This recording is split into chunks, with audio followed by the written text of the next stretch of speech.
Good afternoon.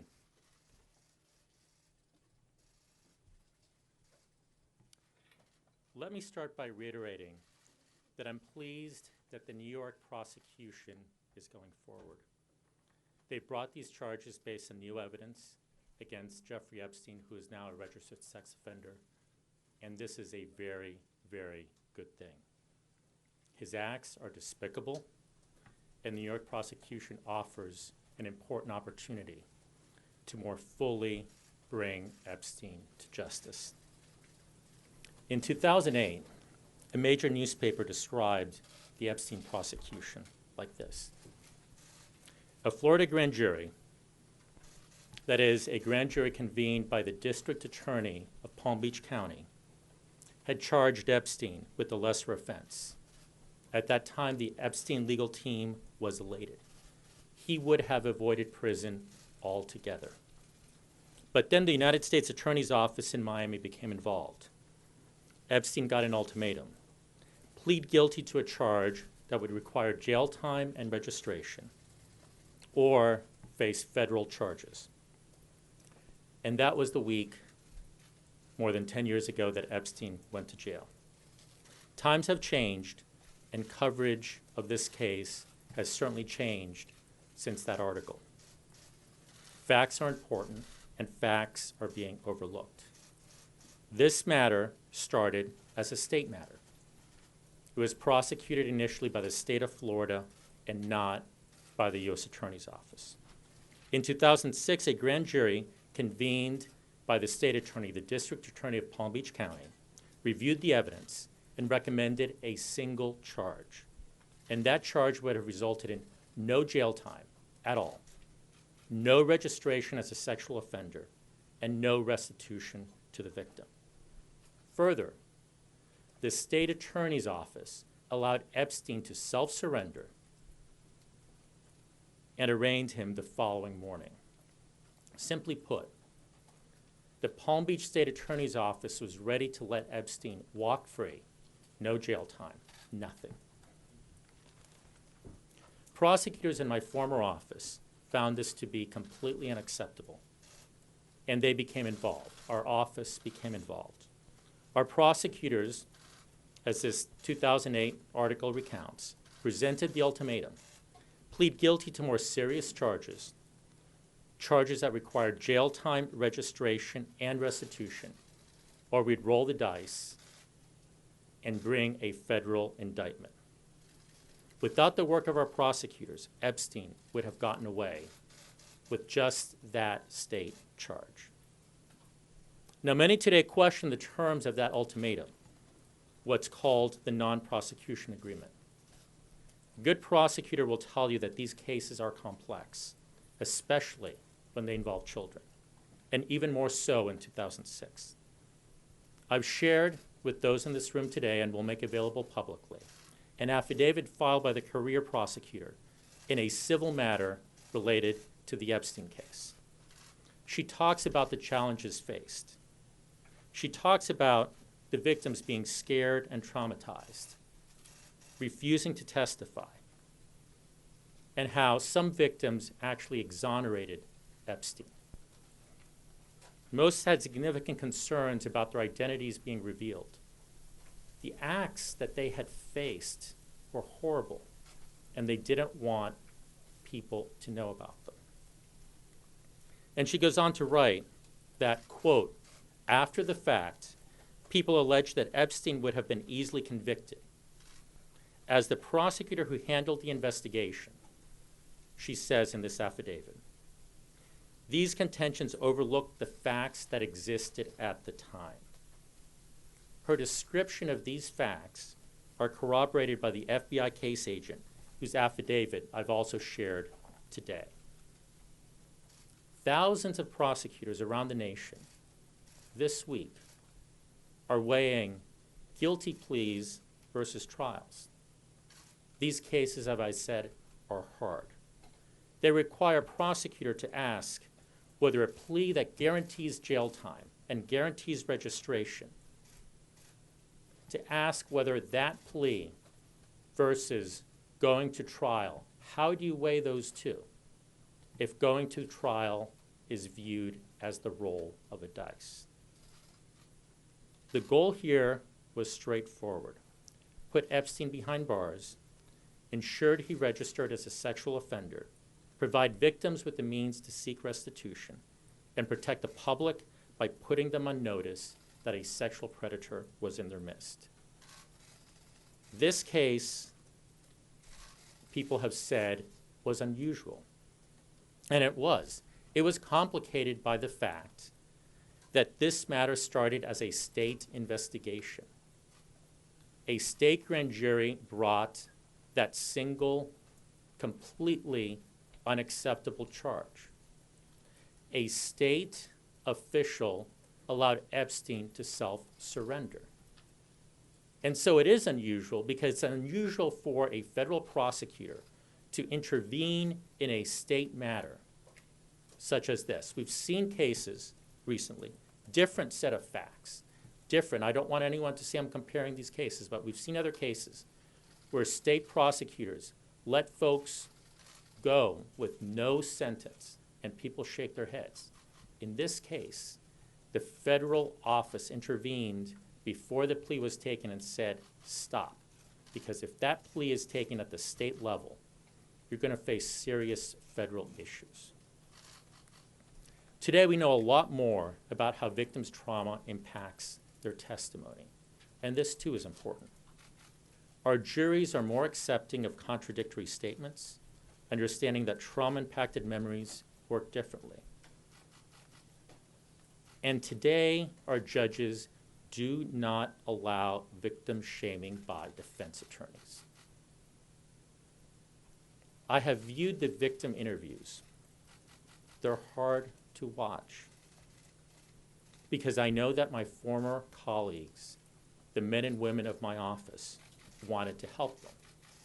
I wanted to help them. That is why we intervened. And that's what the prosecutors of my office did. They insisted that he go to jail and put the world on notice that he was and is a sexual predator. Epstein's actions absolutely deserve a stiffer sentence. For years, there have been rumors of investigations in other jurisdictions. And he should be prosecuted in any state in which he committed a crime. If there are other states in which he committed crimes, if there are other states that can bring state charges, they should consider those as well. And so I absolutely welcome this New York prosecution. It is the absolutely right thing to do, and I'm happy to take questions. Eric Morath. How would you describe your relationship with the president? Do you feel that the news, the cycle here with Epstein is changing that? My relationship with the president's outstanding. He has, I think, very publicly made clear that I've got his support. He spoke yesterday in the Oval Office. He and I have spoken. Let me add, I keep reading about articles about my relationship with me and Mr. Mulvaney.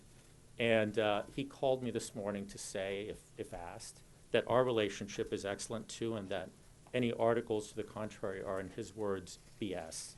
And so I'm here, I'm defending this case, that's my job.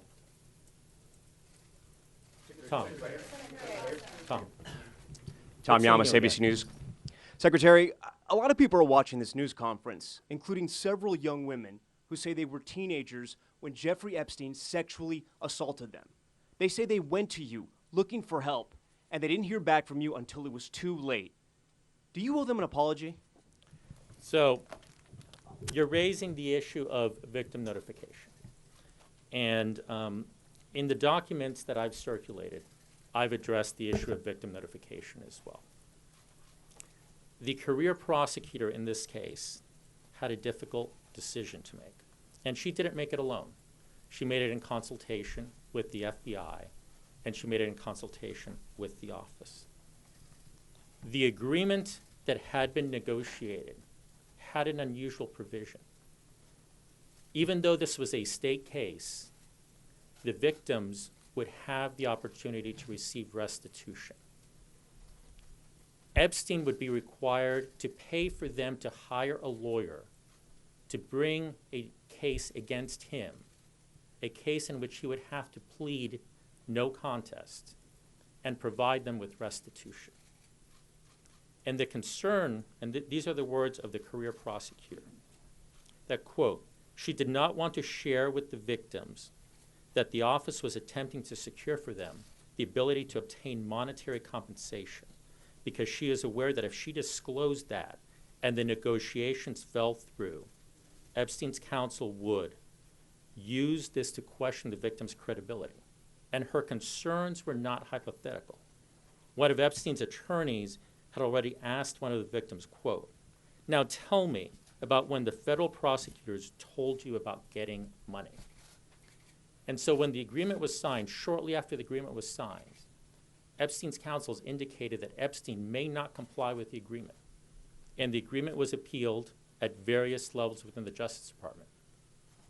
And she details in this affidavit, an affidavit that's also corroborated by the FBI case agent, how she and he and the office was concerned that Epstein might not comply, and we would have to go to trial.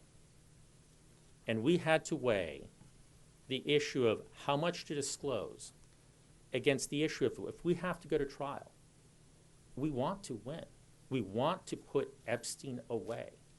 And talking about this would allow him to make the argument at trial that their testimony was compromised. And so when it was finally clear that Epstein would comply with the agreement, she talks about how she made efforts to notify the victims, how that was a Friday afternoon at 4:15, and that she learned that the state had scheduled the plea for 8:30 the following Monday. And she talks about how over the weekend she made every effort to notify the victims at that time. But then why did the judge rule you violated the rights? Sir. Thank you, Mr. Secretary. Earlier you described the approach you took in negotiating this deal as an ultimatum to Mr. Epstein. And I wanted to draw your attention to APA standards for prosecutors, standard 3-4.3, which says a prosecutor should seek or file criminal charges only if the prosecutor reasonably believes the charges are supported by probable cause, that the admissible evidence will be sufficient to support conviction beyond a reasonable doubt, and that the decision to charge is in the interest of justice. Did you believe, sir, that the evidence against Epstein would have been sufficient to secure conviction beyond a reasonable doubt for the federal offenses listed in the non-prosecution agreement? And if so, why was it not in the interest of justice to charge him with these crimes? So again, I would refer you to the documents I've provided. There is a big gulf between sufficient evidence to go to trial and sufficient evidence to be confident in the outcome of that trial. Right, And so if I could, and I'll give you a follow-up in a minute, but if I could. And so when this case, and I provided a letter that outlined some of the timeline of this. In July of 2007, the career staff from my office met, and they said, these are the 4 points that you will have to do in state court. And if not, we will proceed federally. They were very serious that they would proceed federally. That does not mean that they were confident in the final outcome. And one of the tough questions in these cases, what is the value of a secured guilty plea with registration versus rolling the dice? And I know that in 2019, looking back on 2008, things may look different. But this was the judgment of prosecutors with dozens of years of experience. If you look through that letter, you'll see this was not a single person making those decisions. You wanted to follow up. So, respectfully, sir, you described what would happen if Epstein rejected the deal as you would roll the dice with charges, and I understand that you're saying now that it's never a slam dunk, but it seems like you're making this out to be a case in which you held the possibility of a federal indictment over the head of Mr. Epstein to get him to plead to a lesser crime, and that in and of itself is against the ABA. I do not think that the office violated the ABA standards by negotiating strongly and forcefully. Sir. So standing here today, are you basically saying that you feel that you did everything you could, you got the best deal you could get, and you have no regrets? We believe that we proceeded appropriately, that based on the evidence, and not just my opinion, but I've shared the affidavit, based on the evidence, there was value to getting a guilty plea and having him register. Look, no regrets is a very hard question. At my confirmation hearing, I was asked a similar question, and one of the issues that I raised is we expect a lot more transparency today. As you watch these victim interviews, it's very obvious that the victims feel that this was not a sufficient outcome. These victims were traumatized. We can't begin to understand what they went through. And they look at this and they say, but why? And so you always look back and you say, what if? What I can say is, at the time, and I've provided a timeline, I've provided information about the individuals involved, this was the view of the office. There is a value to a sure guilty plea because letting him walk, letting what the state attorney was ready to do go forward would have been absolutely awful. Ben. Yes, Ben Penn from Bloomberg Law. You know, in light of the attention this week on your handling of, back in 2008, victims of sex trafficking, I wanted to ask about your role today as a Secretary of Labor. You have oversight through the Wage and Hour Division of certifying visas for victims of human trafficking, including sex trafficking. And just last week, your Wage and Hour Division issued a new policy that would essentially allow the agency, it's being criticized by a lot of people I talked to for allowing the agency to completely remove itself or to virtually remove itself from continuing to certify these visas by referring them to other agencies. How can you defend, what was the purpose of that policy? So that is, if you read the policy, that is not what it does. Our Wage and Hour administrator, after she was confirmed, came in and she reviewed the policies. And she put in place a requirement that a criminal prosecutor be consulted anytime one of these issues is brought to the division's attention. And that seems very reasonable. Don't we want criminal prosecutors to be consulted whenever someone says that they are a victim of trafficking? And that prosecutor will be consulted. And even if that prosecutor says this is not a case that we are going forward with, the division will still consider whether to issue that visa on the facts. So that is a mischaracterization of her decision and her policy. Yes.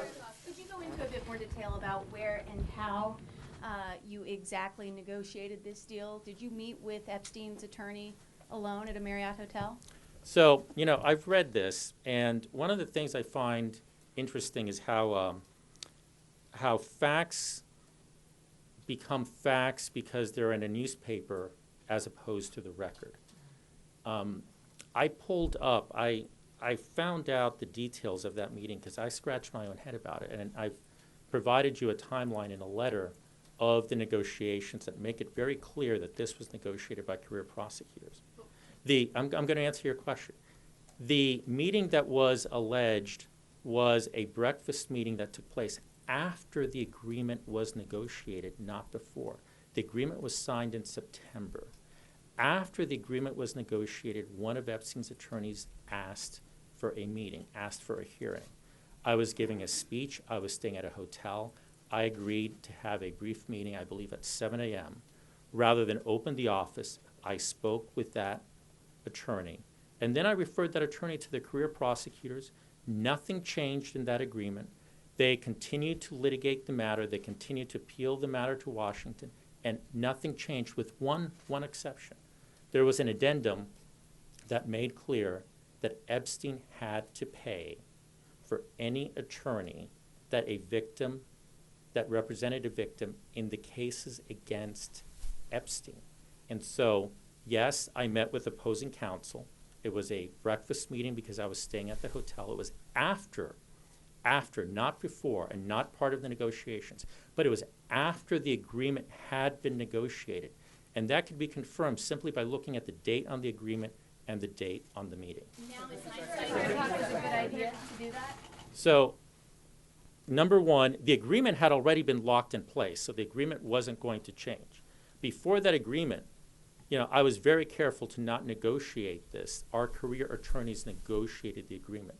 Secondly, I'd point out, we live in a city where people have breakfast meetings all the time. You don't open an office at 7 o'clock in the morning just to have a meeting. You have it over breakfast.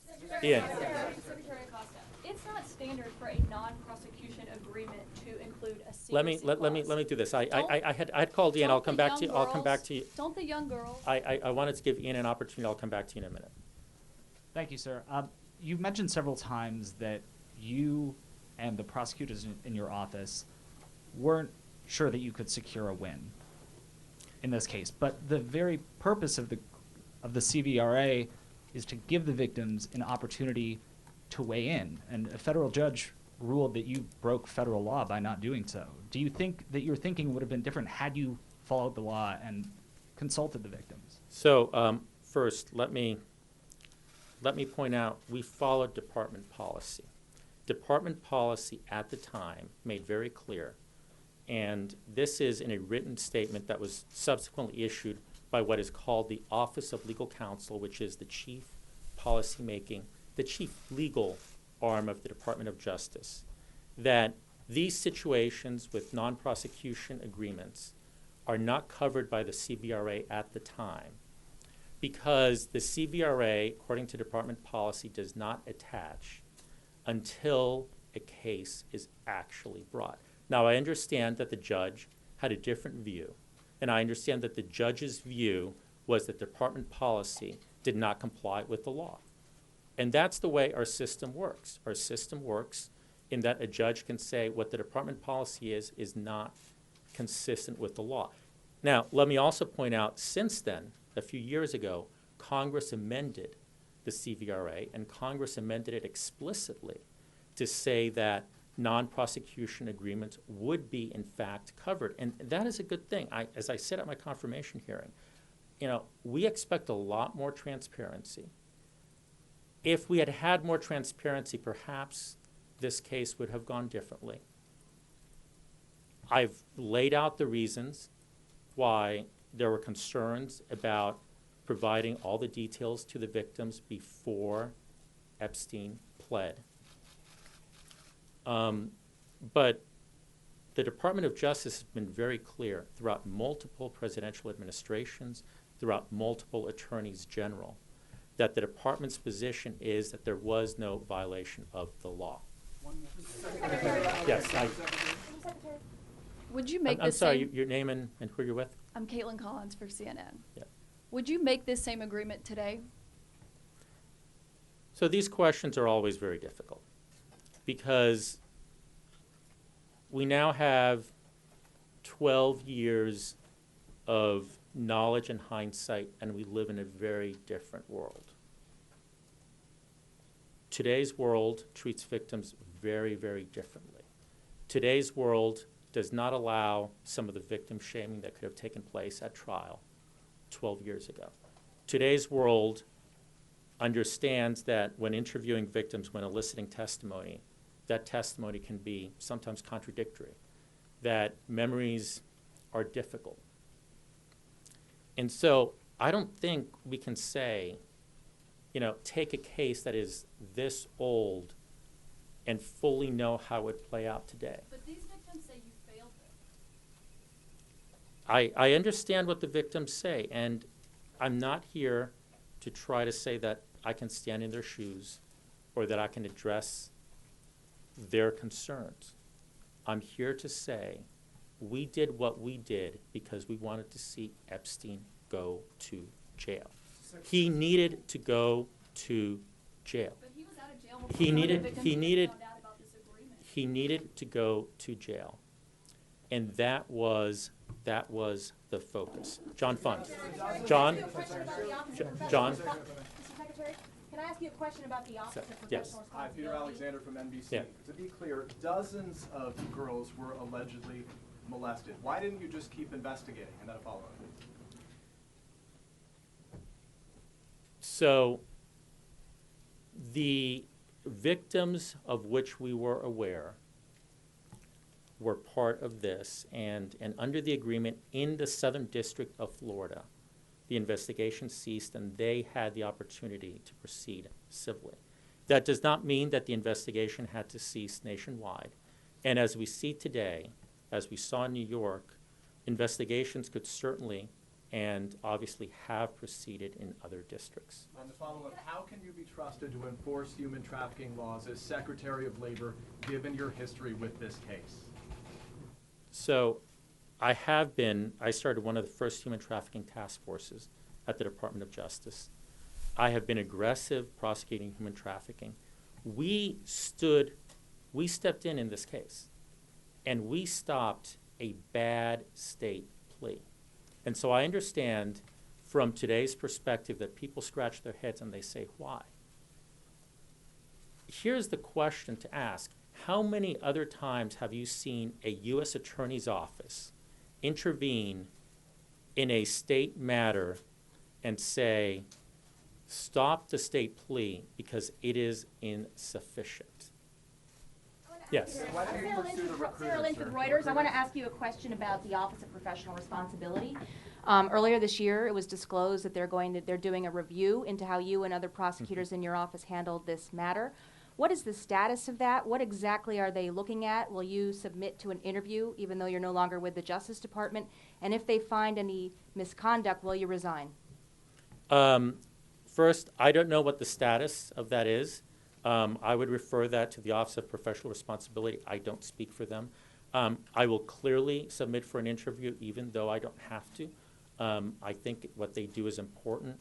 The Office of Professional Responsibility will have access to the full record. They will have access to all the facts. They will have access to the FBI reports. They'll have access to the victim interviews. They can look at this matter in its totality. And so I think it is important that they proceed. I will gladly be part of it. And I think what they will find is that the office acted appropriately. Ma'am. Hi,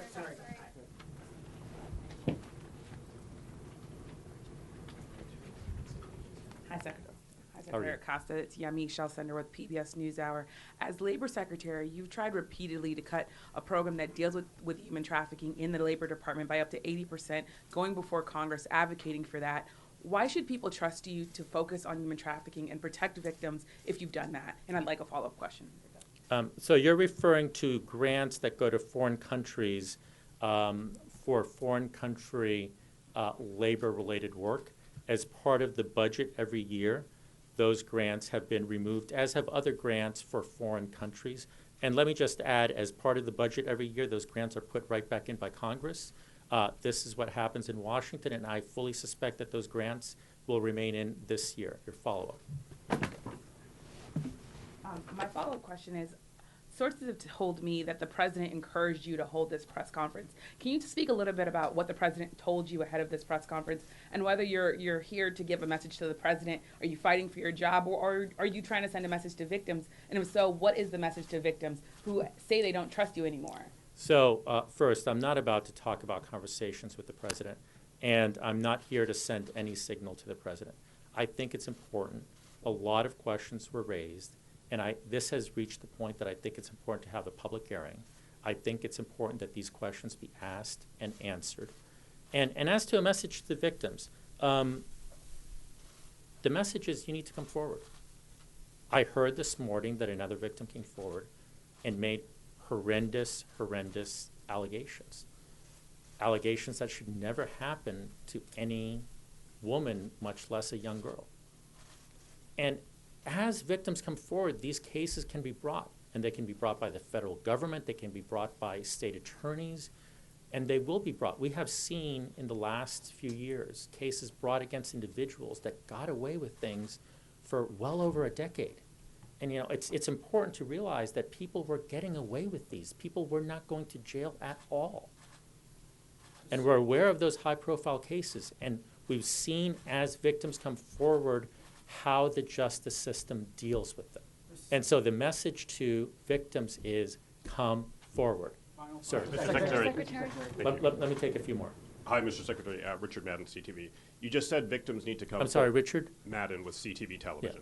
Yeah. You just said a moment ago the victims should come forward, but you still haven't offered an apology to them. Why is that? So the victims should come forward because the justice system needs to hear from them. And what the victims went through is horrific. What the victims continue to go through is horrific. I've seen these videos. I've seen the interviews. I've seen the interviews on television of these victims and their stories. And so it's hard. But I also think it's important that we understand that the men and women of my office, going back to 2006 and 2007 and 2008, have spent their career prosecuting these types of cases. And in their heart, in our heart, we were trying to do the right thing for these victims. And so this is horrific. This is awful. Each one of these cases is just devastating and saddening. But I also think it's important to realize that the prosecutors were trying to do the right thing. Sir. Yeah, Jeff Earl from Daily Mail. How are you? Are you aware of alleged obstruction of justice by Mr. Epstein? It seemed to have been mentioned in a note in a bail memo by New York prosecutors. And did he take efforts to intimidate prosecutors? And if he did, or harass witnesses, tamper witnesses, if he did that, why would he get what's been called a sweetheart deal? I can't comment on the New York case. That would not be appropriate. Were you aware Sir. of it in Florida? I'm talking about it in Florida. Did he obstruct justice? Sir, on witnesses? there is a pending New York case in New York. I can't comment. Sir. I'm curious, who at Maine Justice, Neil McCabe, One American News, who at Maine Justice reviewed this case or your decision, and did you have any interaction with Robert Mueller at the time? So I shared a letter that I wrote to one of Epstein's defense attorneys, and I shared that letter in part because it shows much of the timeline. It shows how initially the meetings that took place were between in July, between the first assistant, the criminal chief, the Palm Beach office chief, and the line attorney and 2 FBI agents with Epstein's attorneys. You'll notice at the initial meeting, as outlined in this letter, who are all career attorneys, how they presented the terms, how Epstein's attorneys were dissatisfied and asked for a meeting with me, how I subsequently went with their attorneys, along with all the career officials, how at that meeting we then invited the chief of the Child Exploitation and Obscenity section from the Department of Justice to travel down, because one of the things we wanted to make sure of was that we had, going back to the earlier question about the ABA rule, that we had sufficient evidence to proceed ethically. And then it details a little bit on how Epstein's counsels appealed the decisions to Washington. I'd refer you to the record. One of the really disturbing things about this case is there's a record here. The documents that I shared today, we've shared previously with media, yet I've seen no reference to any of these documents in the perspective of some of these prosecutors. There's a record. All these documents are publicly available and could have been pulled up by anyone in this room. And so, there is a record that will, I wasn't at Maine Justice. I do not have a full list of the individuals that reviewed this matter at Maine Justice. I can tell you the individuals referenced in this letter. And I would refer you to the record because this was 12 years ago. I do not have a full list of the individuals that reviewed this at Maine Justice. Well, as the record makes clear, individuals from Main Justice were involved fairly early on and were certainly aware of it. And I think if you look at the record, it will become clear that our decisions were appealed again and again to Main Justice. Sir. Kadam Shiver from the Financial Times. So the deal that you negotiated resulted in two things. One is that the case ended with Mr. Epstein pleading to state prostitution charges, and another thing that it did was that it immunized his co-conspirators. So two questions. Did you consider his victims in that case to be prostitutes, and why did you immunize his co-conspirators? So the answer to were the victims prostitutes? No. Victims, they were victims. End of story. They were victims. The second part of that is the purpose in this case was to bring Epstein to jail, to put him behind bars. And so there were other individuals that may have been involved that in any type of conspiracy, there are individuals around someone. The focus really is on the top player, and that's where our focus appropriately was. Let me also say something, because a lot has been said about this 13-month. When we proceeded, the expectation was that it would be an 18-month sentence, and the expectation was that it would be served in jail. And so this work release was complete BS. And I've been on record as far back as 2011 saying that it was not what was bargained for and it was not what we expected. But this was a state court plea, and because it was a state court plea, the terms of confinement were under the jurisdiction of the state of Florida. And so the outrage over that 13-month, getting to leave jail is entirely appropriate. When we entered into this, I at least, fully thought that he would be spending the time in jail. That's what we mean by someone going to jail. Sir, if I can get, Linda Contreras from Telemundo Network, if I can get a brief statement in Spanish, I would really appreciate it. I'll tell you what, if you answer if you ask me a question in Spanish, I will answer in Spanish. Is that fair? I was trying to get a brief statement, so that I could go over with what everyone already said. So. Déjame un minuto. Nuestros fiscales en este asunto querían que este señor fuera a la cárcel. Era increíble e importante que él fuera a la cárcel, porque eso es donde él tenía que estar. Y poner todas las otras personas en el país en notice que él era un hombre muy malo, que él era un predador sexual. Y por eso es que hicimos este asunto. ¿Debería usted disculparse con ellos, con las víctimas? ¿Perdón? ¿Debería usted disculparse con las víctimas? Muchos de los colegas han hecho esa pregunta. Las víctimas han sufrido mucho en este asunto. Y yo he mirado algunos de los interviews, ayúdame, de interviews, de las entrevistas. Y es un asunto muy, muy difícil. Pero a la misma vez, nuestros fiscales trataron de hacer lo que podían con lo que tenían en este caso. Did you ask a question already? I did. Okay, let me go to someone new. Yeah. You said earlier that your message to victims was to come forward. What's your message specifically to those who did come forward and felt let down by you?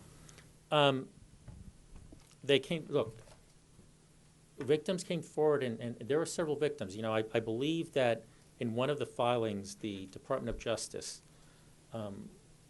talked to several of the victims, and some of the victims just didn't want any public notoriety. Other victims have provided interviews and said they felt let down, that they were let down. These are really hard cases. The prosecutors in my office and I were focused on putting him in jail. I provided the information from the career attorney as to why there were concerns. If we went to trial and it became clear that they were going to receive money if he was convicted, how that would impeach their credibility. And today, that would proceed very differently because victim shaming is just not accepted. But the circumstances of trials and what juries would consider 12 years ago was different. And so these were the judgments that were made. I understand that individuals will look at these judgments and say, well, maybe a different judgment should have been made. You know, you can always look at a play after the fact and say, should it have been the safe play or should you have gone for the big score? And ask which is the right outcome. But I provided these documents so that you could hear from the prosecutors themselves how this was being weighed. Sir. Jesse Seidman, Vice News. Did the Miami Herald reach out to you last November? And if so, why didn't you set the record straight on the breakfast meeting then? So media has reached out to me over the years about this. I think it's very important. The Department of Justice is the entity that is litigating all these matters. And quite honestly, until recently, I haven't commented on this since 2011 because I think it's important for the United States to litigate cases through the Department of Justice. And if former U.S. attorneys responded to media inquiries about pending cases, and this is a pending case, there was a live, and there still is a live civil matter. If former U.S. attorneys responded to media inquiries all the time, we'd have havoc in our justice system. You can't have a Department of Justice as a litigating entity with U.S. attorneys giving press statements. Now, your follow-up question may be, why am I talking today? And the answer is this has clearly reached a level where I thought it was important to have this kind of press conference, to take questions, and to provide these facts and these perspectives. And I understand that individuals may say this was not enough. But this is the way it was viewed, not only by me, but by many back in 2008. Secretary. Sir. Yes, Doug Christian from Talk Media News. Yeah. One thing, yes.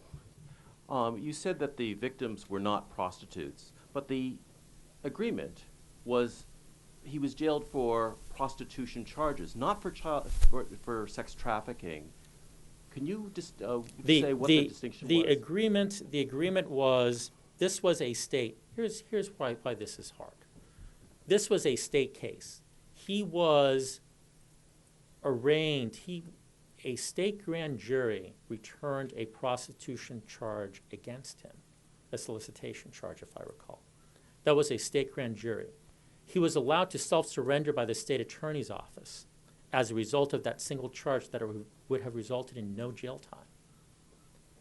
And ultimately, what the agreement did was say you have to go back and you have to plead to a more serious state charge that requires jail time, that requires registration, and under this agreement, you'll have a mechanism for restitution. But the agreement itself, ultimately, the state of Florida and the state attorney's office in Florida is a separate sovereign. The U.S. attorney does not determine how those offices run themselves or what charges they bring. I do not consider the victims prostitutes. I think that is insulting to them. These were victims. They were not just women victims, they were children victims. Mr. Secretary, I'm Deborah Saunders with the Las Vegas Review-Journal. Since Mr. Epstein left jail, he's been a public figure. He's been a man about town. He hasn't seemed particularly contrite about what he did.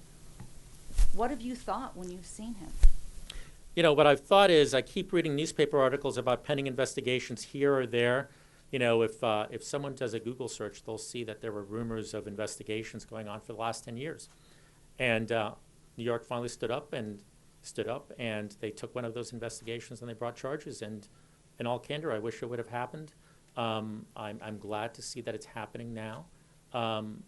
He's a bad man, and he needs to be put away. And based on additional allegations that I saw this morning, there are multiple jurisdictions, whether federal or state, that he's going to have to answer to. A few more questions. Yes. Alex Doherty with Miami Herald. I wanted to ask and follow up with your answer to the earlier question about the potential co-conspirators. Were you confident at the time that any potential additional co-conspirators didn't commit sexual abuses against underage girls like Epstein did, even if it may not have been at the same scale, because some of those victims have accused others of doing similar acts to them. So let me see how I can address your question without running afoul of Department of Justice guidelines.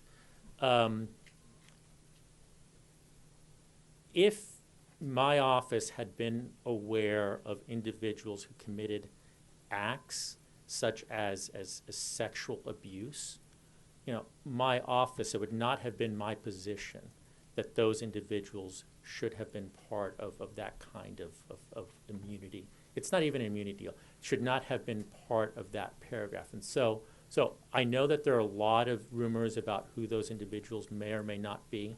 I think those rumors are misconstruing the acts of the office with respect to that particular paragraph. One more question. Richard Lardner from the Associated Press. Mr. Secretary, were you ever made aware at any point in your handling of this case if Mr. Epstein was an intelligence asset of some sort? So there has been reporting to that effect, and let me say there's been reporting to a lot of effects in this case, not just now but over the years, and again, I would hesitate to take this reporting as fact. This was a case that was brought by our office. It was brought based on the facts.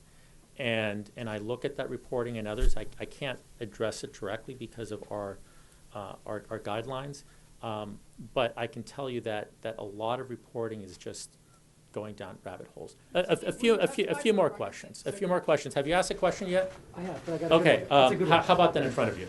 Yes. Sorry, I'm trying to do a one question per person. Okay. Can I go ahead? Yeah. Hi, Katie Rogers at the New York Times. I'm just wondering what makes you so confident that the president is going to continue to have you serve.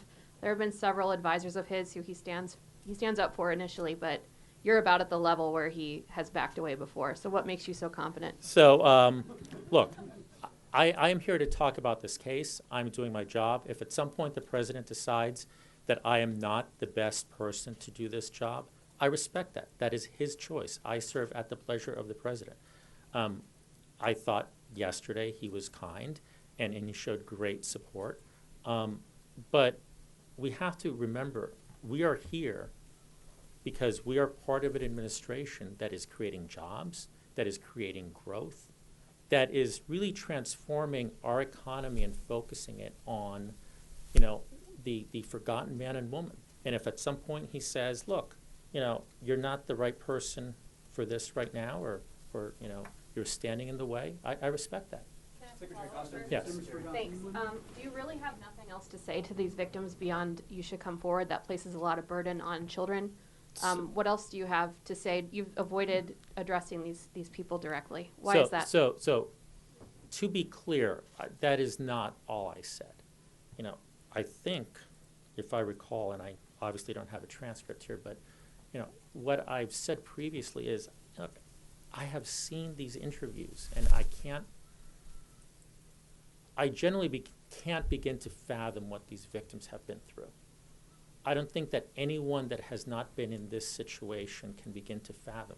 The closest I can come is to think, what would I feel like if one of my girls was going through this? And I would be, I'm not sure I can say the way I would feel on television. But even that is different than what the victims themselves went through. And so the point I'm trying to make is everything that the victims have gone through in these cases is horrific, and their response is entirely justified. At the same time, I think it's important to stand up for the prosecutors of my former office and make clear that what they were trying to do was help these victims. They should not be portrayed as individuals that just didn't care, because they have spent a lifetime of bringing cases like this. They are individuals who really, really do care. That's not an apology, though, right? Yeah. Yes. Hi, Nikki Schwab, New York Post. How much of this do you think was Epstein getting special treatment because of his enormous wealth and also political connections? So, you know, I've heard a lot about that. And if you go through the record, you will see that in July, he was presented with certain terms. And I laid this out in a letter, an open letter that I wrote to address some of these questions in 2011. And he was presented with terms. And the office, throughout this entire negotiation, and it took several months, from July to, December, through these 5 months of negotiations, stuck to those terms. You go to jail, you register, and you provide restitution. The original term was 2 years. The office ultimately agreed to 18 months. It had to be an offense. It had to be an offense where there was registration, because the world needed to be on notice that he was a sexual predator. And it had to be a situation where the victims could seek restitution, because it wasn't just enough for him to go to jail. And let me also say, you know, restitution is also not enough. You can never put victims in the place they were before they were victimized. You can't unwind history, but restitution is important. Thank you very much. Mr. Acosta, one quick question. You mentioned his legal team. You mentioned his legal team, how powerful his lawyers were, that they put pressure on you, that they put pressure on D.C. Did someone at DOJ tell you or order you to cut a deal with Jeffrey Epstein? His attorneys certainly filed several appeals with Maine Justice. I will again restate, when the career attorneys met with him, they presented certain terms, and the office stayed true to those terms throughout. Those terms did not change. The agreement did not change. No level of appeal to Maine Justice changed the terms of these initial points in those agreements. One last, right there. Yes, ma'am. Hi, Caitlin Fulmer, ABC. I just had a quick question for you. In the proposed remedies from Jane Doe 1 and 2, one of their requests is can they just meet with you? I know you're not apologizing today, Right. but would you be willing to meet with them? You know, that's a really good question. This is currently in litigation, and so I don't want to interfere with that litigation. But let me just say, I have monitored this litigation without, you know, I haven't monitored day to day. I have never pulled the full record, but I have watched it. And I have seen what these victims have gone through. And whenever this litigation is concluded, I've always had an open door policy, and I've always welcomed the opportunity to sit down. And I think it'd be really healthy for prosecutors to sometimes circle back and really hear about what happened, because we all have to learn. You know, one of the questions that came up at my confirmation hearing was, what would you do differently? And I alluded to this, and I said the world is much more transparent. We expect a lot more from government. We are a less trusting society. We can wonder whether that's right or wrong, but we are a less trusting society today. In part because our culture expects transparency. And so to sit down and hear from victims how this impacted them, I think would be healthy for prosecutors generally. I can't commit in this particular case, it's in litigation, but I think that would be healthy for prosecutors generally. Thank you very much. Is